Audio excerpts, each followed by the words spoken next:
Good evening, everybody, and welcome to our live webinar tonight with World Relief's Jenny Yang. And if you're joining us for the first time in one of our webinars in the Welcome community, we want to give you a special welcome tonight. And for those of you who are new, Welcome is an online community of evangelical women who seek to better understand what biblical hospitality looks like. And what does biblical welcome look like to the sojourner in our midst? So in this community, we're specifically diving into biblical welcome concerning immigrants and refugees. And my name is Brianna Stensrud. I'm on the Welcome team. And tonight we're going to be talking with Jenny Yang, who is a powerhouse in this arena. She is the Senior Vice President of Policy and Advocacy at World Relief, and she's going to be answering some of our community's most frequently asked questions. And I know we're not going to be able to get to every question tonight, so I want to make sure that you all know about this amazing resource that Jenny and her colleague Matthew Sorens have put together. They wrote this. This is a revised and expanded edition that came out last year. I got mine off Amazon in less than 2 days. And so as we try and cover so many questions tonight, this is a great resource. If we don't get to your specific question, it's my personal immigration Bible, if you will. It's a great resource. It's got stats, stories, facts, and it's just packed with studies too, which is really great. So it's easy to order, and I hope you take advantage of that great resource. So without further ado, welcome, Jenny. Thank you for joining us tonight. Thank you so much for having me. I'm looking forward to the conversation, and I know it's been a constant topic of conversation in the news, and so I'm looking forward to having this conversation with everybody. Yeah, we have got a lot of questions, a lot of ground to cover, and we're going to try and do that in less than an hour. So I'm just going to kind of dive in here, but I want you to know that we would love for Jenny to be as thorough and as in-depth as she can on some of these things, because I know that we love Jenny. We know she's incredibly knowledgeable. She's an expert in this area. And if we don't get to your question, we will try and have Jenny on again, and then we'll try and address that in some of the content in the coming weeks. But if you do have questions, leave those in the comments, please, and we will get to those as we can. And I'll remind you of that here in a little bit. So Jenny, let's just dive in with kind of the biggest question to kind of set us off, and that is, can you give us a high-level brief on what our current immigration policy actually is? Yeah, so immigration policy is really complex, and in fact, if any person were to examine our immigration laws and compare it to other types of law, people say immigration law is even more complicated sometimes than tax law. And we know that can, jumble everyone's minds in terms of how exactly that works. And so our immigration laws are set by Congress. They pass our immigration laws, and the laws that we have in the books largely are regulated by the Immigration and Nationality Act, which were immigration laws set in the 1960s. And then there were subsequent updates to that, but that basically provides the context in which we have our immigration laws today. Now, most people that come into the United States and immigrate here do so based on a family-based relationship. And so individuals who are here, who are U.S. citizens or lawful permanent residents, and in some cases, refugees and asylees, have the ability to be able to apply for their family members that are overseas for family-based immigration. And that's the large majority of individuals that are able to come into the U.S. Individuals can also come in by if they have an employer. So if they have a job and they are sponsored by a company, for example, then they're oftentimes able to get a visa through that company and actually work in the United States. And many of these individuals are considered highly skilled, and so they have to have a specific skill to be able to apply. And so there's a very limited number of visas available for people who are quote unquote low skill workers. So people who are agricultural workers or seasonal workers have a very limited number of visas.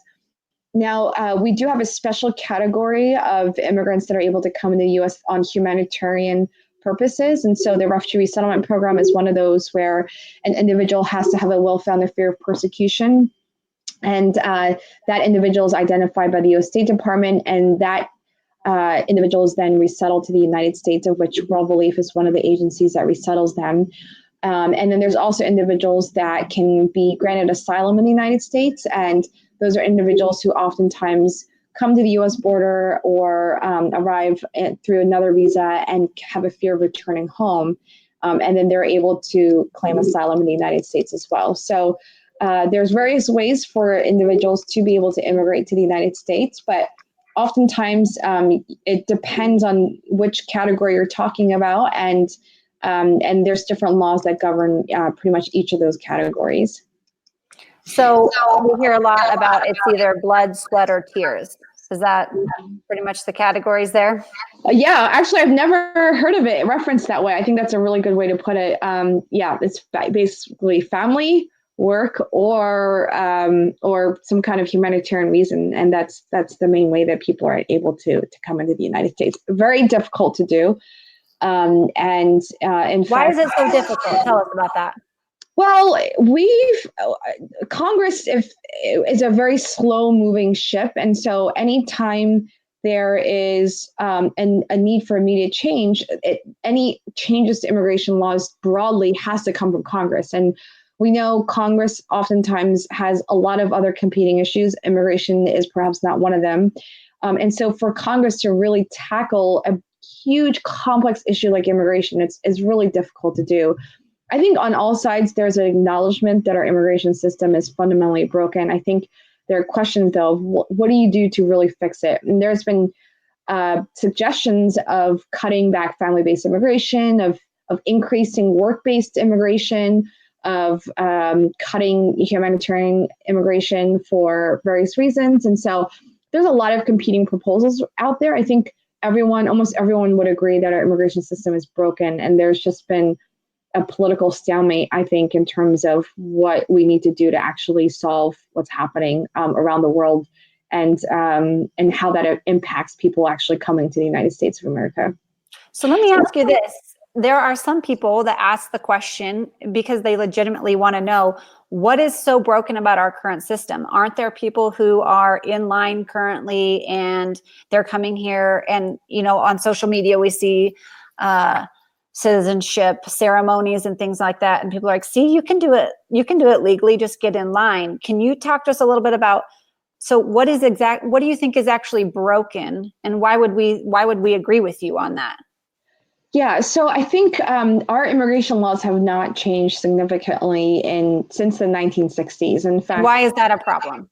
Well, it's a problem because the laws that we have right now don't reflect the reality of our economy, nor do they reflect the reality of the global, humanitarian conditions around the world. And so, just to make this really personal, so my parents immigrated from South Korea in the late 1970s, and my brother and I were born here, so we're both U.S. citizens. But when my mom first came to the U.S., she applied for her sisters to come into the U.S., and it took them 15 years for her sisters to be eligible to be able to come. And so eventually, after about 15 years, one of her sisters decided to come. The other sister did not decide to come. And she brought her family with here. And I remember this past weekend, I was actually at my parents' house, and my mom's been having back problems. And my aunt, my mom's sister, came and basically gave her a massage. She was helping take care of my kids for the weekend because I was doing some speaking engagement at my church that I grew up in. And basically, I was thinking in my head, what would it have been like if my mom was here without any siblings, and how lonely it must have been, how lonely it is. And oftentimes when we think about family-based immigration, there's so much social capital in pulling those resources together. And so that's just one example of how the family-based immigration system, which is really the foundation of our current immigration system, the wait times are really, really long. So right now, for a U.S. citizen to apply for their sibling, if you're a U.S. citizen that's originally from Mexico or the Philippines, the wait can be up to 20 years or longer than that. And so the wait times are extremely long when it comes to family-based immigration. When it comes to the work-based immigration or employment-based immigration, you have visas available for highly skilled workers. So you have software engineers, you have computer engineers, you have others that are coming to work. You have to be able to invest $1 million into the U.S. economy, and that qualifies you for a visa in some cases. And so there's a lot of work-based visas available, but they're oftentimes reserved for the highly skilled. And there's a very limited number available for people who want to work on farms or seasonal work to be able to get that visa.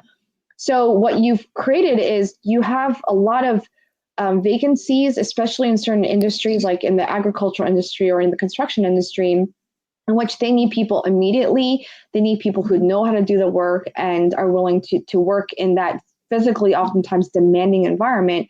And when you talk to a lot of farmers or construction owners and others, site owners, they oftentimes say that they can't find people to do that work. And so what you have is this pull effect of immigrants then filling those jobs, but because there's no visas available for them to come the legal way, a lot of them come without authorization. And so you have a situation now where you have around 11 to 12 million undocumented immigrants in the country today. And so the question has become, well, how do you create an immigration system that is actually responsive to the needs of our economy? And then what do you do with these individuals who are here undocumented, the majority of whom have actually been in the country for longer than 10 years. And so many of them pretty much are Americans and everything but their legal status. And a lot of their children are born here. A lot of them grew up here. And so the question is, well, what do you do now to bring these people out of the shadows, but also create a system so that people don't have to come without authorization and they can actually come the legal way? Yeah, so this brings up a really good question, because we do have immigrants who have come here the legal way, and they can sometimes be hostile to people who want to advocate for accommodations or amnesty or whatnot for those who are here undocumented. And so what would be a response that you would say to immigrants who have come the legal way and they say, no, you need to do it the way that I did it, and you get in line, you pay the fees, you do all of that? How do you respond to someone who has been through that process and then how do we address that? Yeah, so I mean, it's really easy to say, come and do it the right way, but it's when you actually look at the right way to do it, it's so limited that for most people around the world who want to work here, it's nearly impossible for them to come and do so, especially if you are a low-skilled worker.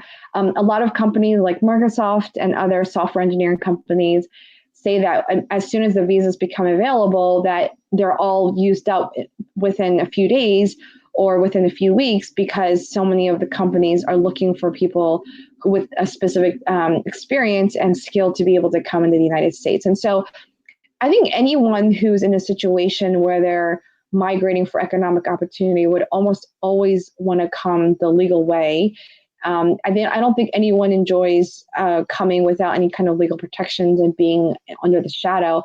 I think there's just no option for them to do so. So, for example, right now, we only have 5,000 visas available for someone who's a low-skilled worker to be able to come in and permanently live in the United States of America. Only 5,000. And so when you compare that number to the number of people that work in various industries and are here without authorization, that just tells you that our system is not functioning and that we need to be more flexible with the needs of our economy. And what you also see, too, is that the Pew Research Center actually has a lot of good research on the data of unauthorized immigrants in the U.S. And what they found is that 94% of undocumented males have a job in the United States. So it's not that people are coming and not working. It's the fact that they are able to find employment, and many of the businesses that hire them are the ones that are needing such labor as well. So it really is a push and pull, where I think our economy and who we are, our ideals, the amazingness of the country draws people to come here. And yet you also have people who are leaving really tough situations at home. So it creates this interesting dynamic where we benefit from their labor, but then they benefit because they are able to provide for their families as well. Yeah, so that there's like several shoots that we could go off here on what you just said, but one of them that tends to be asked a lot or is stated a lot is, well, people are working here undocumented and they're not paying taxes and they're a drain on the system, and they're taking they're draining taxpayer dollars, they're taking advantage of the system. So what would you say in response to that when we talk about those who are here and they are working? Is it a drain on the economy? Are they taking advantage of the system? And are they paying taxes? What does that look like? Yeah, so I think the whole question about the economy and immigrants is a really good one, because what you'll see in most of the economic data from economists across the board actually says that immigrants, by and large, even undocumented immigrants, are a net benefit to the United States. And so there's this misconception that immigrants who are here without authorization don't pay taxes, because Security Administration, for example, has yearly calls where they update people about how solvent they are. And what they found is that there are billions of dollars that are being funneled into Social Security, being paid by undocumented immigrants that will actually never benefit. These immigrants won't directly benefit from Social Security because undocumented immigrants are not eligible for federal benefits. So many undocumented immigrants actually in the U.S. have what's called the ITIN, or Individual Taxpayer Identification Number, and they use that number to pay taxes on the wages that they earn. So a lot of this money is being taxed off their earnings and then being given to local governments, federal governments, including Social Security. And Social Security uses that money to help, people's grandparents or the elderly who are eligible for Social Security. And the Social Security Administration has actually said that it's made the Social Security fund solvent, because many of these immigrants are not going to benefit from the funds, but it's actually helping to support people on Social Security today. And so there's that issue of taxes. I think when it comes to the economy in general, many economists across the board, from the Wall Street Journal to the Cato Institute to the New American Economy and other think tanks, have all found that immigrants, by and large, oftentimes bring in more into the economy than they take away in terms of benefits. And so many undocumented, well, all undocumented immigrants, they are not eligible for federal benefits. The only thing that they are qualified to receive is free childhood education. So from K to 12, it's a requirement that no matter who you are allowed to get an education. And also emergency health care. So for individuals that are in an urgent medical situation, that they can get emergency health care in a hospital, so or a healthcare setting. And so those are the two things. But what you'll find is that a lot of undocumented immigrants, they want to do right by the law. So most immigrants without authorization actually want to play by the rules, and so they will pay their taxes. A lot of immigrants do send their kids to school, but a lot of them are afraid sometimes of going to authorities, so sometimes they won't, go to the hospital and things like that. So but the idea that immigrants are contributing more to the economy than they're taking away has been proven over and over and over again.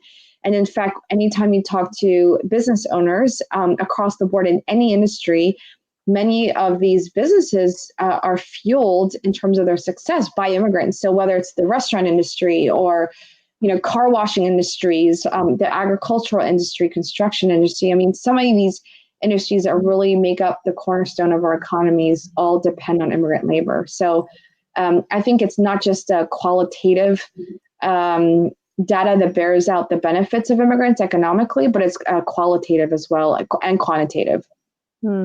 That's a lot to digest. That's good. So just as a reminder, go ahead and send questions in the comments and we will try and get to those. So if you have something for Jenny, please let us know. A question that we get asked is, what are kind of the biggest injustices you currently see happening at the border? What are some of your biggest concerns? Specifically because we hear about the border a lot, we hear about building a wall, and we need to build a wall so that we make sure that we're secure before we change laws. Can you talk a little bit about what are your biggest concerns about what's currently happening at the border, maybe some of the biggest injustices that you see happening, and what all about that narrative and how messy that can be? Yeah, so I think it's been interesting because the United States has had this history that's always been pretty bipartisan, that allows someone who has a well-founded fear of persecution to be able to seek asylum here. And so we have laws on the books right now that allows someone to be able to state that fear of persecution and then go through a legal system in which they're recognized by an immigration judge oftentimes that will allow them to be able to stay here and be granted asylum or not. And so it's been a little bit troubling that in recent in the environment right now, we're seeing this closing of the channel for immigrants to be able to claim asylum in the United States. And I think there's a lot of fear that the immigrants that are coming in mass, that they're coming, and it's a huge exodus of people that are coming to the border. And it's true that we're seeing a large number of people that are arriving to the border. At the same time, the makeup of the individuals that are coming are significantly different than what it was, in the 90s and even in the 80s. So what you have right now are individuals that are actually not fleeing poverty per se, but are actually fleeing violence. They're fleeing the highest homicide rates in the world are in Honduras, El Salvador, Guatemala, even, and many of these individuals are fleeing domestic violence and other discrimination and abuse within their society. And when they come into the United States or seeking asylum in the United States, they're fleeing really dangerous situations in which they're coming here literally in order to save their lives. And so I think it's important to recognize that, because I think so many times we're stuck in this mindset that, oh, everyone's coming here just to find a job, that they're not actually fleeing dangerous situations, when what we have at our border right now is actually a refugee crisis. We have individuals that are fleeing such systemic violence in which they would not have chosen to flee if it weren't for the fact that they could potentially save their lives or the life of their children. And so many of the coming are actually mothers with children. They're not actually single males. So in the 90s and even early 2000s, we saw most of the immigrants that are coming to the border were single males from Mexico. And now it's completely changed to where they're not single males from Mexico. They're actually family units, a lot of females with children that are coming from Central America. And it just goes to show you that many of these people are fleeing because of what they're facing in their home countries. So just to give you some statistics, there were around 360,000 apprehensions in the first 6 months of this fiscal year. So that's more than double the number in the same period in the previous year. And this is the highest number of apprehensions since 2007.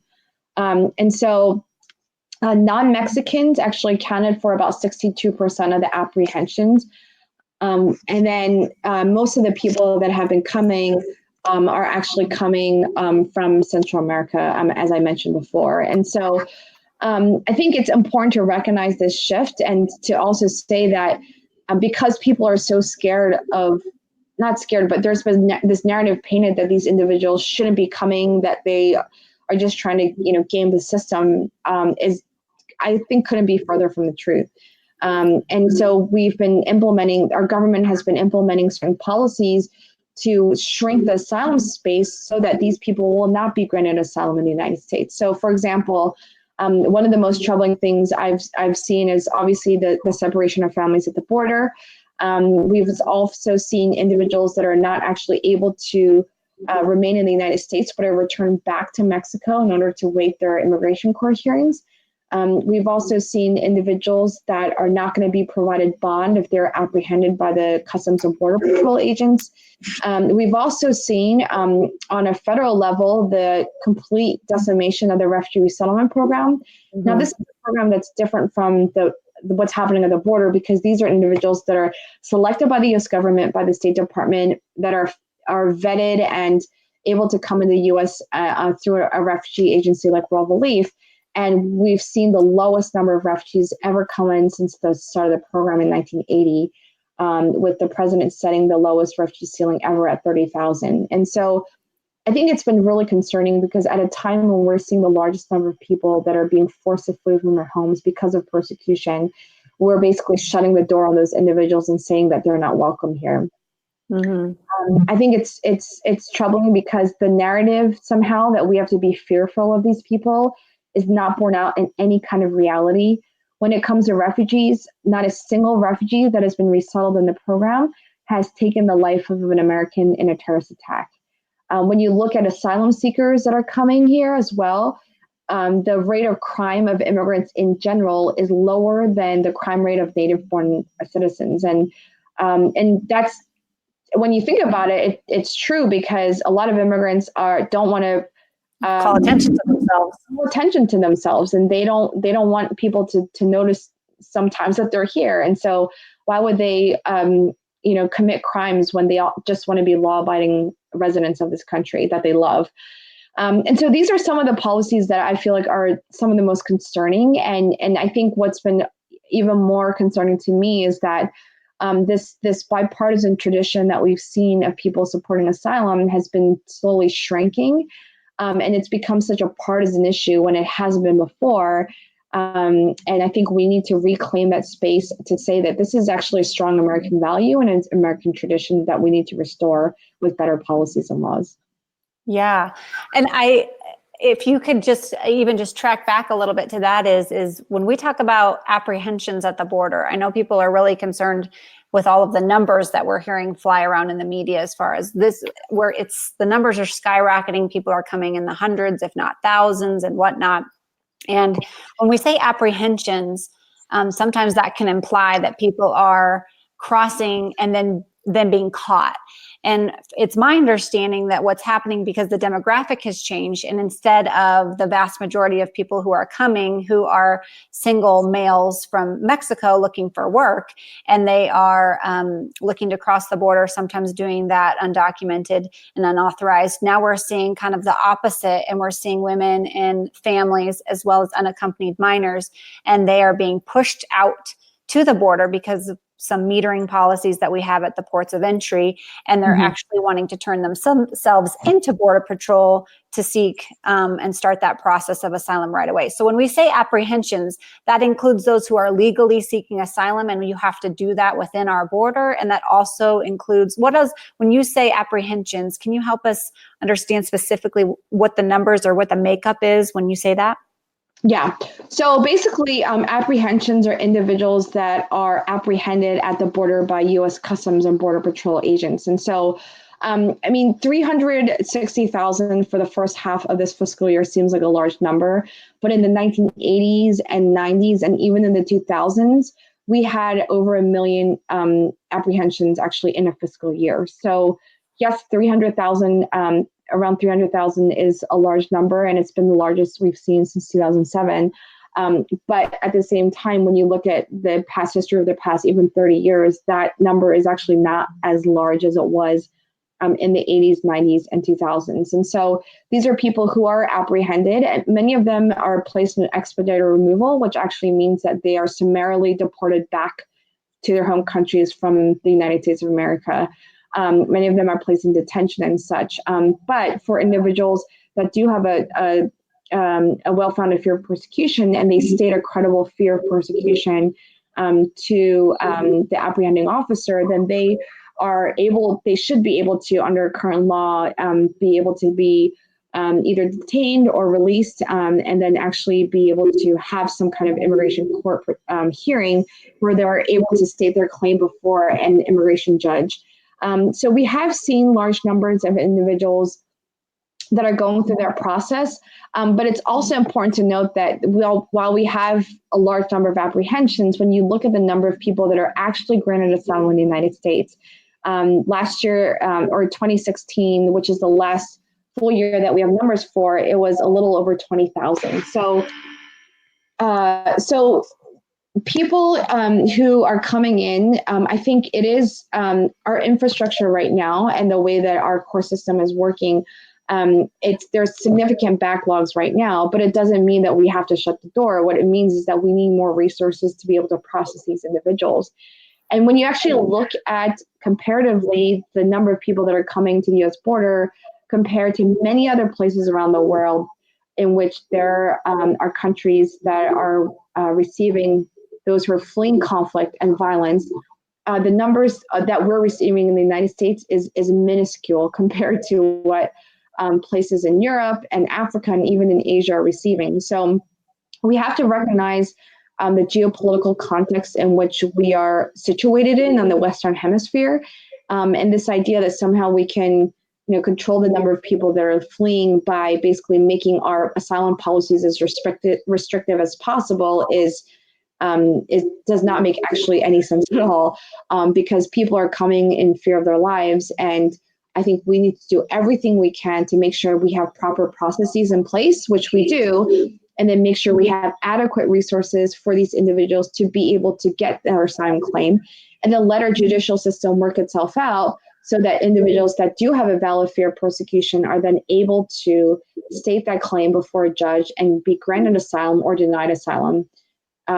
And there's a lot more I can say about that process and what we've seen. But again, I think due process is extremely important for people that really feel like they cannot go back. And, we have a history in this country of turning back people who are fleeing persecution. And in fact, during the Holocaust, there were actually polls done in the United States of Americans of whether or not they felt like the United States should welcome Jewish refugees. Right. And a lot of polls, many Americans said that we should not be accepting Jewish refugees because they were communists that were going to do, harm to the United States, that there was this real security concern about these individuals. But What we know is that refugees are victims of terrorism. They're not perpetrators of terrorism. And I think we need to have that understanding when it comes to what's happening even in our own hemisphere. Yeah. And there's a lot of conversation around people who are very sympathetic to these women and children who are coming. And yet there's a lot of mixed narrative about the children that are coming. And so we'll say, okay, well, we do need a wall because it seems like there's a lot of kids who are being trafficked. They're not coming with their parents. And there's not a lot of reliable stats out there that people are aware of. Is there a major human trafficking issue happening on the southern border? If so, where do we find that kind of information to be accurate about those kind of statements? And if that's true, what would be a solution in that? Sure. I think human trafficking and migration are fundamentally tied together, because when you look at how trafficking works, that it's coercion, and oftentimes for labor reasons or for sexual purposes, that there's a lot that is happening in our border in which we need legal protections for those individuals. So in some cases, individuals are smuggled into the United States on the promises that they're going to be given a job, or they're going to be given some kind of opportunity to work in the United States. And oftentimes they are then coming into the United States and, enslaved in different situations where they have to work without pay, or they have to, or they don't have any legal rights when they're here. And so the Department of Justice has actually found that there have been cases in which migrant workers, for example, in Florida, were picking tomatoes, getting pennies to the pound for the amount that they were picking. They were literally chained to the trailers, and literally were enslaved on that farm. And it took the work of the Justice Department and the FBI and others to basically release these migrant workers and grant them some kind of protection so that they can remain in the United States of America. But yes, there is always a concern that whenever you have vulnerable women and children or others, and they're desperate to flee, that they will trust individuals that will promise them something that they actually can't deliver on. So in a lot of cases in the United States, when you see trafficking, you'll see that a lot of the victims of trafficking are actually immigrants, because they've been exploited, because their trafficker feels like they're vulnerable and that they don't have legal protections. And so it's a perfect situation for traffickers to exploit these individuals, because they feel like they won't report themselves to the authority, and a lot of immigrants don't know the rights that they have. So does a wall help that? So Sorry? when we talk, does a wall help that? I mean, we've heard a lot of argument about, hey, if we had a secure border, we'd have less human trafficking issues. What do you think about that? Well, when you're desperate to flee a situation, a wall will not deter human will. And so I think that a wall is I think it's pretty ineffective. I think in certain areas along the southern border that it is effective. And I think it's been erected in certain areas in which CBP specifically has said a wall would actually help in this area. But I don't think a wall when it comes to deterring individuals from fleeing violence is necessarily going to help. And my question is, well, if you really want to, if we are concerned about individuals that are fleeing life-threatening situations, then we shouldn't even be building a wall in the first place, right? I mean, we should allow these individuals to be able to come into the United States, state their claim, and if they do not have that fear of persecution, then CBP has every right and authority to be able to return that person back to their home countries. So the president has also dedicated a lot of resources to the border right now, where we have a large number of CBP agents patrolling the border and apprehending individuals that they find at the border as well.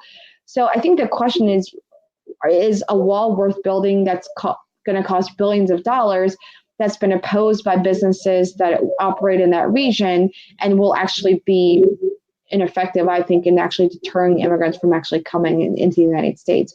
I think the real question is, how do we create a system in which individuals that have a real well-founded fear of persecution can state that claim, even in the surrounding countries in Central America, and actually even be resettled as refugees, so they don't even have to make the dangerous trek to the United States border. And those are some of the things that we've actually been advocating for. Yeah, and I think the beautiful thing about World Relief's position is that you do advocate for secure borders. It's not that, I don't think anyone is advocating seriously for open borders. We don't feel like that's safe. We don't feel like that's a good idea. At World Relief, we would say that we can be a safe country and that we can also be a compassionate country, and that these things are not mutually exclusive. Yeah, they're not. Yeah, they're not mutually exclusive, but I actually think it's mutually reinforcing to have a secure border and to have legal, safe ways for people to come. Because it's like finding, if you're a law enforcement officer and you are trying to find someone who's a criminal, you're going to look in a haystack with millions of people and trying to find that one piece of hay, for example.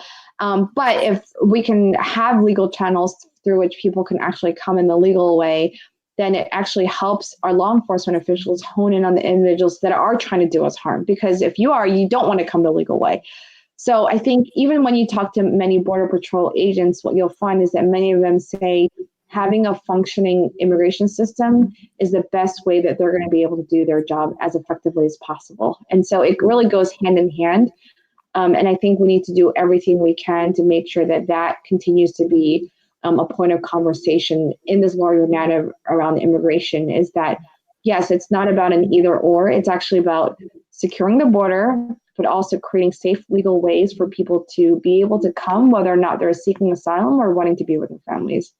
So you mentioned a couple of times, and we've heard this just in general, people say, okay, so you want to reform immigration policy. What would that look like? And I mean, what are the points that you really want to reform? And also, when you say we need to put more resources towards what's happening at the border and more resources to actually diminish lines and wait times and process fees and things like that, when you say we need more resources, if you could just lay out tangibly what that is that more immigration lawyers? Is that DHS folks? What does that mean to have more resources to make the immigration policy that we currently have more effective? Yeah. Yeah. So I think, well, to answer that question, I think first and foremost, we have a backlog right now of cases that are waiting to have a court hearing so that they can actually state their asylum claims. And so we have a system in which immigration judges are hearing a lot of these cases. And there's such a significant backlog that I think we need more immigration judges. I think we need more individuals that are authorized to be able to hear some of these asylum cases. And what we've also found is that there is a highly more likelihood of an individual being granted asylum in the U.S. if they have legal counsel. And many people who are seeking asylum don't have access to legal counsel. There's a lot of organizations that provide some counsel pro bono, and they've been doing that really through donations and things like that. But I think we need to be able to speed up the process, because many individuals that are seeking asylum, it takes several years for them to be able to even get their day in court. And in the meantime, they're almost in a legal limbo while they await for their cases to be heard. I also think that we need to open up legal avenues in Central America so that individuals don't have to feel the need to flee, because it takes months for individuals to be able to even make the dangerous trek up north. And yet what we had before several years ago was a program in which individuals who are minors from Central America could actually apply for refugee status in Central America and be granted that status and then be resettled to the United States as refugees. I think programs like that we need more of. And it's a policy decision that the administration actually has to make in order to make that happen. I also think that we need, in terms of resources, more training for CBP officers and others to really understand what asylum is and how to apply those standards to individuals that are stating that they have a fear of returning home. Those are just some of the things that I feel like we need to do more of in order to help these individuals. I also think that we should help immigrants that are released from detention be able to reunite with their families as quickly as possible. So any resources in terms of caseworkers that we can help with these individuals, especially minors, to be able to reunite with their families is urgently needed.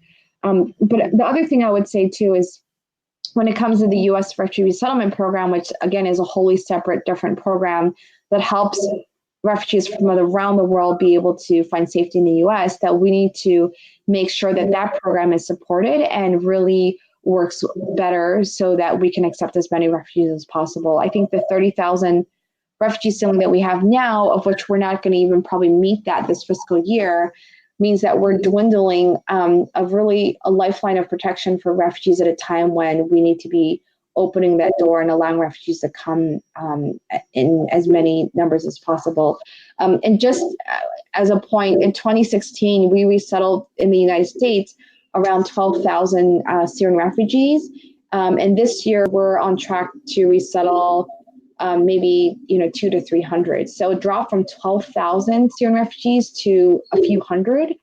When Syrian refugees make up some of the largest number of refugees in the world, I think is a forsaking of our U.S. tradition of offering refuge to the world's most vulnerable.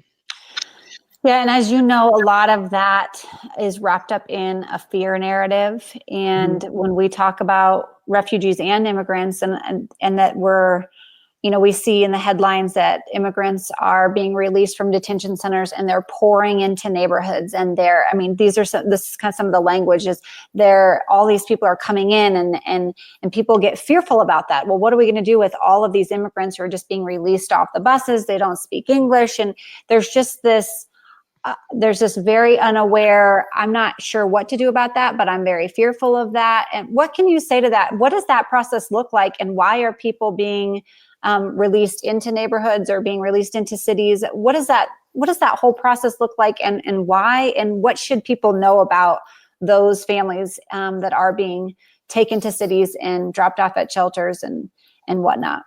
Yeah. So the administration, even as they are trying to restrict certain avenues for those that are seeking asylum in the United States, they're also under legal obligations to release families, as quickly as possible. And oftentimes you do not want to detain children. And so you do try to release them into the care of others.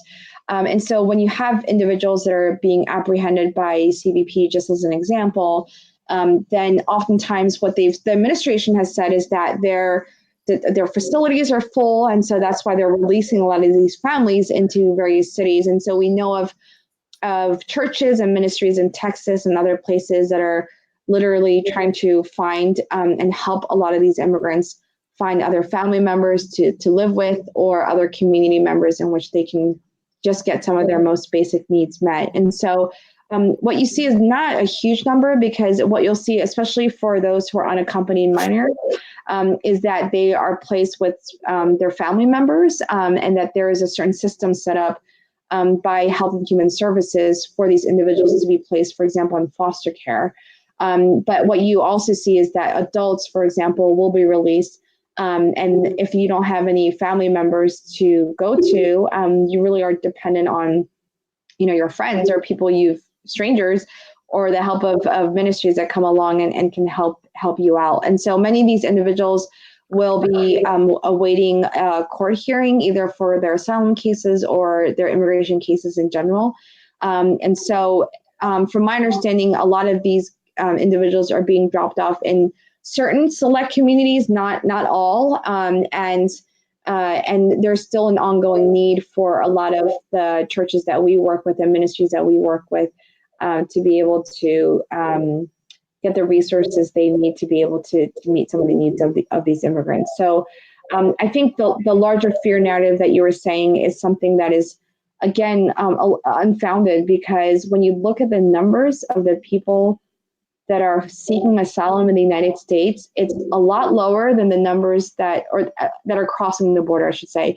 The numbers of border crossers right now are still significantly lower than the numbers we're seeing in the 80s and the 90s, when a lot of individuals were coming to seek economic opportunity. So I think the question we have to ask ourselves as a country is, do we want to shut the door on vulnerable women and children that are actually fleeing dangerous situations in their home countries? And do we, even if it makes us uncomfortable, are we willing to welcome these individuals here, even as they seek the legal way to do so and are legally awaiting a court hearing so that they can actually be able to have the authorization to be able to stay here? So how come we didn't hear? So when we say, so the media says we're being inundated, the detention centers are overflowing and full, and yet how come we didn't see or hear or were as aware of maybe larger numbers that were coming back in the 80s and 90s? Because when we hear that, we're a little bit confused as far as like, okay, so were detention centers overflowing then, or why is there a big difference? Why is there a humanitarian crisis now versus when there were more numbers in previous decades? Yeah, well, what's interesting about what happened in the 80s is that Ronald Reagan actually welcomed many of these immigrants coming. I mean, he knew that them coming without authorization wasn't the right way to do it, but he, in 1986, granted an amnesty that actually legalized 2 to 3 million individuals that had come and were working in the United States. And so he didn't vilify them. He recognized, well, these are individuals that are coming here to work, so let's do everything we can to provide them some kind of legal protections. And so they granted an amnesty to individuals that met certain criteria back in 1986. And even under President George H.W. Bush, and even under President George W. Bush, what you found is that there is this ongoing narrative of welcome, of the fact that we're not vilifying individuals that are just coming here to work. And that we recognize that businesses in the U.S. also want to welcome them as well.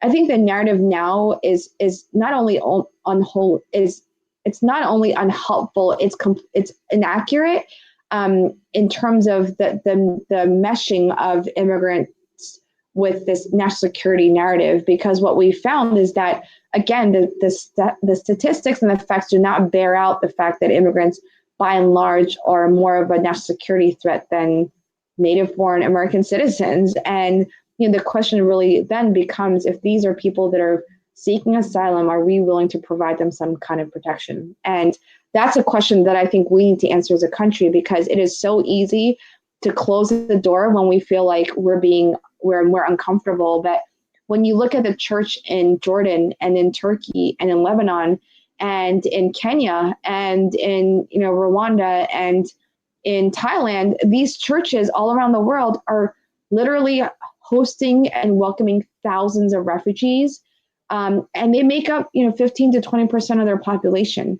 So if we are experiencing what Jordan is experiencing or what Lebanon is, we would basically have the entire country of Canada empty into our country and a third of the population of Mexico empty into our country. And would we still offer the welcome that many churches around the world are doing to their refugee neighbors? And again, I think, we can try to restrict as many avenues as possible, or we can recognize the reality that this is the world in which we live. This is the geographical place in which we're situated. And yes, we need to do everything to address the root causes. At the same time, we do not want to return people back to situations where they will be killed or seriously harmed. Yeah. And I know we're running up on an hour now, so I'm going to just give you two more questions, and then I'm going to let you go. But this has been wonderful, Jenny. So feel free to ask any of your last burning questions on the page. But what you just talked about, people will often say, well, we can't take in everybody who wants to come. What is your solution for that? We can't let everybody in. So what do we do with that? And how do we address that conversation point? Yeah. Well, I agree. I mean, we cannot let everyone in, nor should we. And so I think our current immigration system is set up to regulate that. And so, like I said before, I think our immigration system as it is right now obviously needs to be reformed. And so we need to do everything we can to make sure that families are reunited as quickly as possible, that employers are able to get the labor that they need.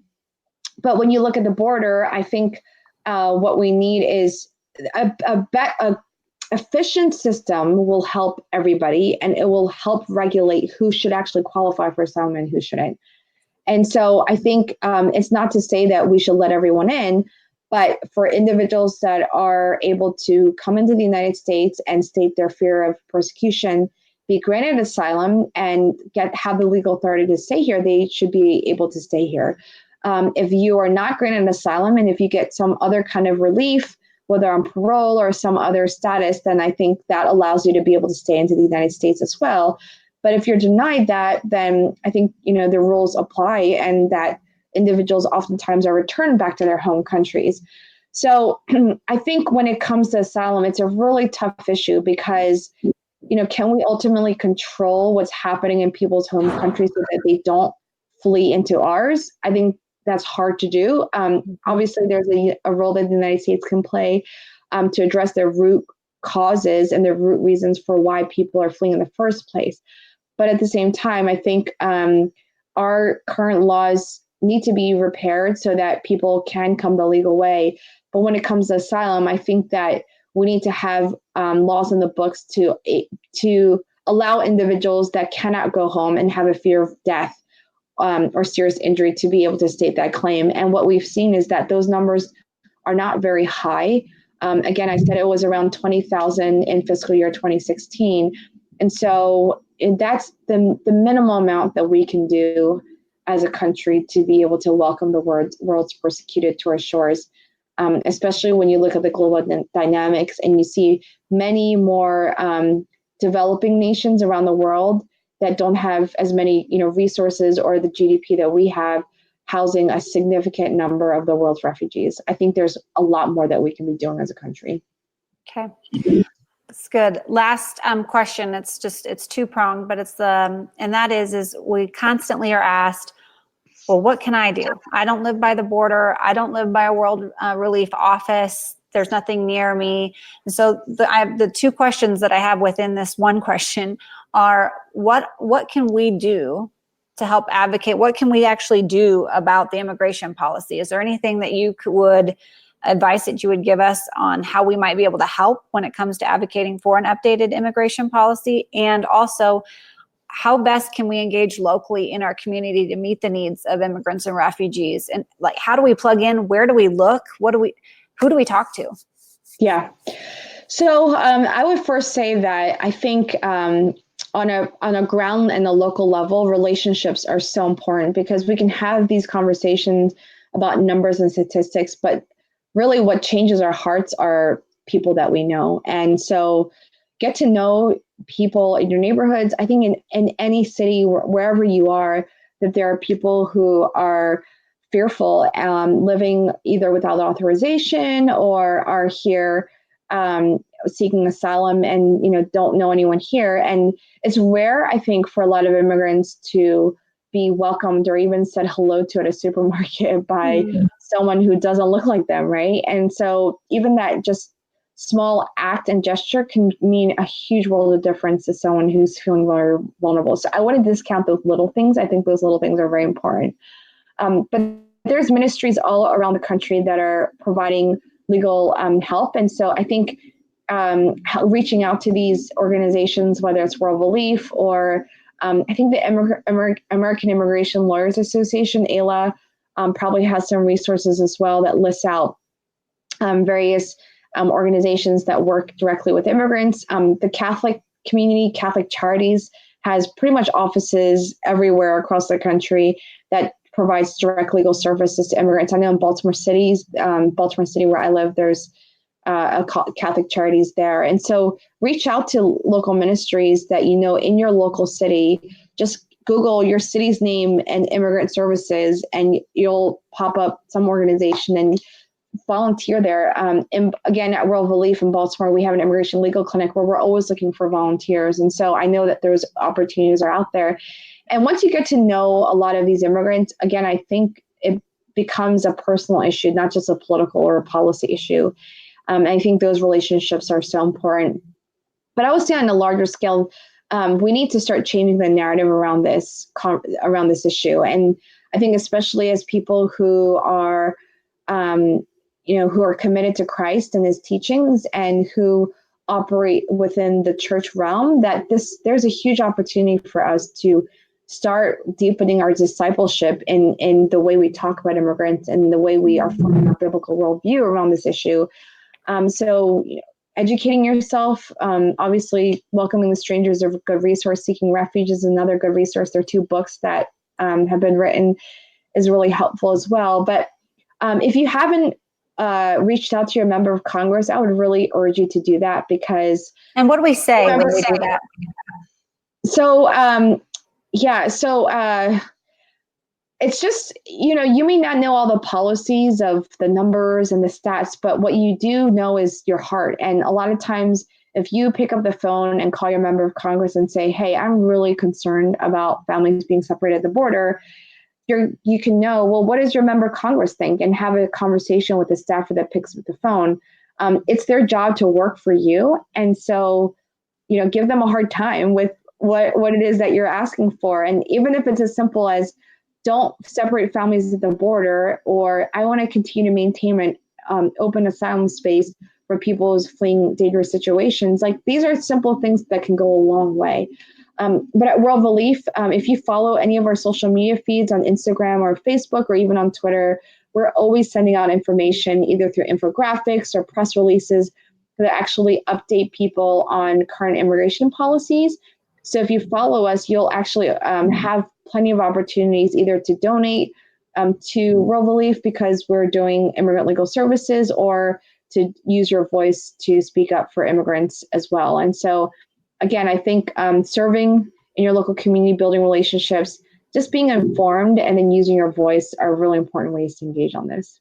Okay. Thank you, Jenny. One last question, and that is, what does biblical welcome look like to you? What is your definition of biblical welcome? Yeah, well, it's Matthew 25. It's when Jesus himself said that when he was a stranger, that we welcomed him. And I think this biblical commandment of showing concern for immigrants because they are particularly vulnerable is close to the heart of God. And I think you see throughout Scripture that from Genesis to Revelation, the entire book of the Bible is a book about immigration. From Abraham, who was called to leave his homeland, to Jesus, who was a refugee as an infant, to many of the disciples that literally were crossing borders in order to share the good news and to spread the gospel. I think we are called as people of God to see migration as something that's part of God's divine purposes to accomplish his missional purposes on earth, to bring people to know himself. And I think if we as a church shut our doors or close our eyes or don't listen and are not shaped by immigrant stories, I think we're losing out on what God is doing around the world. So biblical welcome to me means that we have to live it out, not just in our heart and in our values and in our words, but in how we relate to those around us that God has intentionally placed in our communities. And so let's not think that migration is an accident. I actually think it's a part of God's purposes to bring people to know himself by bringing people to come in contact with the church, with us. And it's our job to show the love of Christ to people who are seeking out a better life and maybe even be seeking God himself. I love that, Jenny. And what I always say is that immigration can be political and complicated, but personhood is never complicated. And so when we talk about these are all people made in the image of God, we do not have to agree on all points of policy. We don't even have to agree on all points of security or levels of compassion. What we do have to pay attention to is what God says about who he created and that all of these people are made in his image. And regardless of our fears or regardless of what is happening, we are to treat people as God would have us treat them, that they are image bearers and that they have the same inherent value that we do, no matter their status, no matter what their situation is. So even if you don't know all that you're supposed to know and you're even still fearful about things, that doesn't mean you can't engage and start to really learn. And I do encourage you to follow World Relief's social media. They've got a lot of great information. So thank you so much, Jenny. You have just given us a fire hose of information and we are grateful. So again, if Jenny didn't answer your question, if we didn't get to that, go ahead and look at this resource, Welcoming the Stranger by Matthew Soerens and Jenny Yang. You can grab that on Amazon. And thank you for joining us tonight. And thank you again, Jenny. Thank you so much. It was great seeing everybody.